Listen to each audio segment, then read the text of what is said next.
ese viejo régimen, esa vieja forma de hacer política, porque el cambio da miedo, porque el cambio asusta. Tal vez este por primera vez puede ser realmente.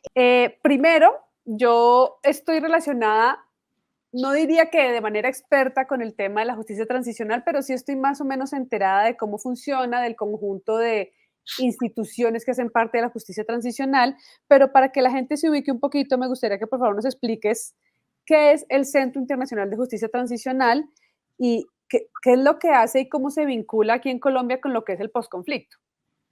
Vale, Carol, pues mira, el Centro Internacional para la Justicia Transicional, más conocido como ICTJ, por la sigla en inglés, es una organización internacional, no gubernamental, que está en casi 20 países en el mundo y a lo que nos dedicamos es como apoyar a las distintas sociedades, sociedad civil, entidades públicas, en ese proceso que suele ser muy complejo de transición política de la guerra a la paz o de regímenes autoritarios a democracia, pero y en los últimos años, y esto es muy interesante, a sociedades que aún estando en medio todavía del conflicto, de situaciones, regímenes autoritarios como por ejemplo Siria o en conflictos armados como por ejemplo Yemen, están desde ya preguntándose sectores de esas sociedades que cómo enfrentar ese legado de graves violaciones de derechos humanos que han ocurrido durante décadas. Son sobre todo preocupaciones que vienen de la sociedad civil, ¿no? De preguntarse, bueno, esto algún día tiene que terminar y cómo vamos desde ya enfrentando eso que vamos a tener que enfrentar, que es garantizar los derechos de miles de víctimas y de poder hacer transiciones que por un lado garanticen esos derechos de las víctimas, pero por el otro lado también permitan que las transiciones sean sostenibles y que realmente duren en el tiempo. Porque también lo que hemos visto, Carol, es que pues muchas veces esto es cíclico, ¿no? Entonces pareciera que logramos hacer la transición, pero en realidad pues esto no es lineal, ¿no? Entonces se avanza, pero también se retrocede, pero también se enfrentan nuevos fenómenos de violencia, ¿no? Es de una enorme complejidad y a eso se dedica el Centro Internacional para la Justicia Transicional, a poder ayudar a las sociedades a entender esos procesos, a brindar mecanismos o a sugerir mecanismos que puedan ser útiles para esas transiciones. Normalmente, cuando hablamos de justicia transicional, hablamos de mecanismos para garantizar los derechos de las víctimas y de las sociedades en esas transiciones políticas. Entonces, normalmente hablamos de comisiones de la verdad para poder entender qué fue lo que pasó, ¿no? Y poder establecer la verdad de lo ocurrido. Hablamos de tribunales para poder hacer frente a las responsabilidades que tienen los diferentes actores en esas violencias ocurridas. Hablamos de programas de reparación de las víctimas, hablamos también de medidas para que lo que pasó no vuelva a pasar, que son las garantías de no repetición, que tiene que ver con reformas institucionales, constitucionales, legales, lo que es lo que tiene que hacer una sociedad para poder en esa transición garantizar que lo que ocurrió no vuelva a ocurrir. Entonces son una serie de mecanismos judiciales, unos extrajudiciales, otros, que se ponen en marcha en esos momentos de transición política.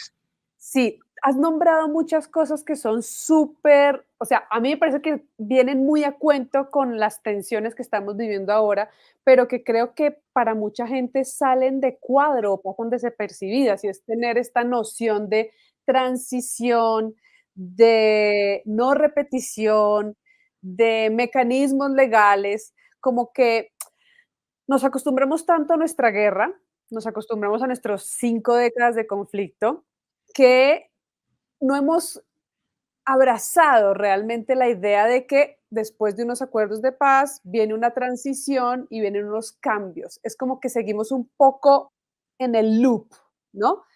Y yo tengo la sensación de que parte de ese loop es esta crisis que estamos viviendo, pero es una suposición mía. Por eso quiero tu versión o tu mirada sobre esta idea de que toda esta narrativa de golpe blando, de ruptura institucional, de, de tanto remesón, tienen que ver, sí, con que sea el primer gobierno de izquierda el que estamos viviendo, pero también con que estamos en un proceso de posconflicto. Me gustaría saber tu lectura de la relación entre golpe blando y posconflicto o posacuerdos de paz. Pues mira, Carola, a mí me parece muy interesante y muy sugerente como esta perspectiva que propones, porque yo creo que sí, digamos, que no podemos desligar esta coyuntura política en la que estamos con la transición. Ujú, Y yo siempre digo que, y bueno, muchos otros también lo dicen, no solo yo, que después del acuerdo 2016, el país efectivamente, digamos, entra en un proceso de transición política. ujú. Y como te decía antes, las transiciones son largas, digamos, esto no es de la noche a la mañana, muchas veces toma hasta una generación o a veces hasta 2 generaciones, no es un proceso lineal, avanzamos, retrocedemos, pero yo creo que claramente estamos en una transición y creo que también el país ha cambiado después del acuerdo del 2016. Ujú, Y creo que uno digamos, de los ejemplos más contundentes de ese cambio, que tiene que ver con la apertura política, con la apertura democrática, es justamente que tenemos por primera vez un gobierno de izquierda. ajá, Yo sostengo que eso no hubiera sido posible sin el acuerdo del 2016. No ujú, hubiera sido posible tener a Gustavo Petro como presidente y a Francia Márquez como vicepresidenta. Y creo que lo de Francia Márquez es un símbolo de ese cambio, ¿no? De tener una mujer lideresa, negra, que viene de una de las regiones más afectadas por el conflicto armado, es claramente una señal de que estamos en una transición política y que el país, con todas las dificultades, efectivamente ha de alguna manera entendido que el acuerdo del 2016 abrió el espacio político y abrió el ujú. espacio político para que nuevas fuerzas políticas, perdón, emergieran, ya existían, pero emergieran realmente como posibilidad de poder. Eso no lo Ujú. habíamos visto porque durante décadas pues el país, la vida política del país ha estado de alguna manera pues Limitada. limitada por los partidos tradicionales, por un régimen político mm, muy poco democrático en el sentido de que solamente las élites han cooptado, digamos, el espacio político. Y Ujú, cuando llega Petro a la presidencia, pues lo que vemos son unas profundas resistencias, porque el ajá, país cambia, el país efectivamente, el país político empieza a cambiar con unas señales muy contundentes de cambio, pero al mismo tiempo, como sucede en todas las transiciones, esto no es pues exclusivo de Colombia, ese viejo régimen, esa vieja forma de hacer política se resiste. claro.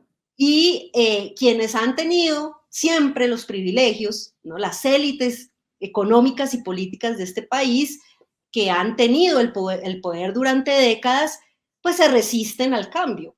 Ujú, No solamente las élites, yo creo que aquí esto tampoco es una cosa entre las élites malas y el campo popular bueno, eso no ajá, tampoco funciona así, digamos, estamos las transiciones políticas son se mueven en el espectro de los grises. Esto no es en blanco y negro. ujú, Incluso cuando hablamos de justicia transicional, siempre tenemos que pensar en los grises. Y estamos en esos grises, efectivamente. Entonces, así como hay sectores de las élites políticas y económicas de este país que están convencidas de que el cambio es necesario y que sí, había que dar este paso, hay otros sectores que se resisten profundamente y que ven cualquier asomo o cualquier propuesta de cambio para hacer una sociedad más democrática, para hacer una sociedad menos desigual, para tener un sistema económico más redistributivo, sienten que eso es una amenaza para su statu quo y para sus privilegios.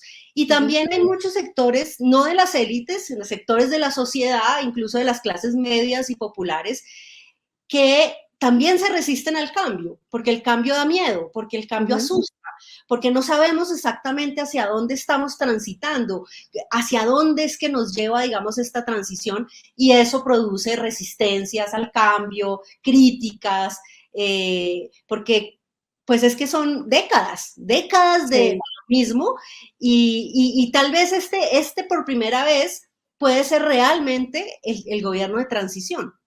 Exacto, no es el gobierno en el que ya llegamos al cambio. Este gobierno también, o sea, no solo está inscrito en una transición de post-acuerdos de La Habana, sino en una transición de transición política. O sea, no es que, o sea, en este momento no vamos a ver los cambios, es el momento del tránsito. Pero dentro de esta mirada como más, ¿no? Como un cuadro más grande, ¿no?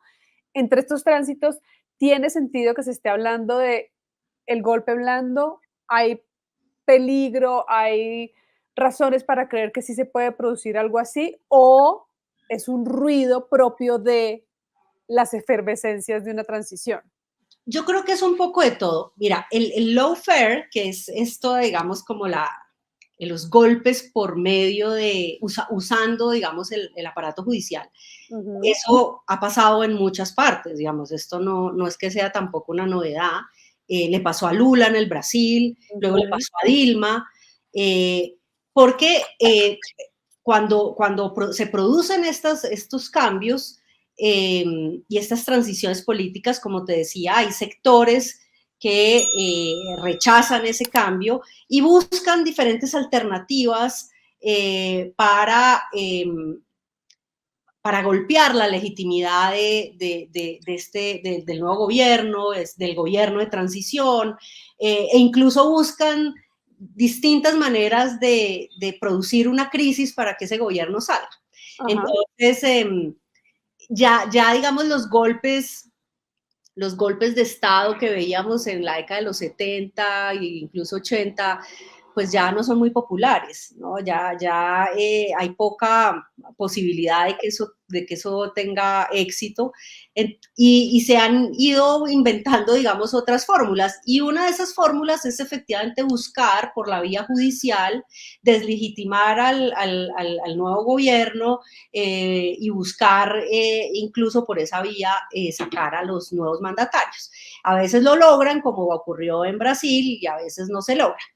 Yo creo que en Colombia, yo no descarto que haya intereses claramente, digamos, de estos sectores que se resisten al cambio, de buscar la fórmula para poder debilitar al nuevo gobierno y buscar debilitar su legitimidad. Y entonces están tratando de identificar por dónde, ¿no? Y entonces aparece lo de siempre en este país, que es la financiación de las campañas políticas. Entonces, alrededor de la financiación de la campaña del presidente Petro, pues se crea toda, digamos, como una burbuja, más que una burbuja, como una, como toda, digamos, toda esta narrativa que además es un poco absurda porque todas las campañas políticas en los últimos 50 años ¿no? han tenido financiaciones que dejan mucho que desear, o porque se sobrepasan los límites, o porque entran dineros que vienen, digamos, de la ilegalidad. O sea, Claro, pero este es el gobierno de todos los gobiernos que no podía. Claro, entonces primero por un lado es esa narrativa de este es el gobierno del cambio, por lo tanto no se le perdona absolutamente ningún error. Dos, hay que buscar la manera de demostrar que también hubo dineros ilícitos o se sobrepasaron los topes para montar, digamos, un caso jurídico y buscar debilitar o incluso sacar al gobierno. Yo creo que eso es cierto. Digamos, está un poco las evidencias, digamos, ¿no? Lo reciente, creo que está claro. Ahora bien, también, al mismo tiempo, hay una serie de errores que se han cometido en este gobierno, que para decirlo de la manera más coloquial, pues ha dado papaya, ¿no? Entonces por un lado está, digamos, toda esta campaña para debilitar con el tema de la financiación de la campaña, pero del otro lado, pues está el proceso judicial contra el hijo del presidente, digamos. Entonces, creo que lo que no es muy útil, a mi modo de ver, y creo que crea mucha confusión, es mezclar todo.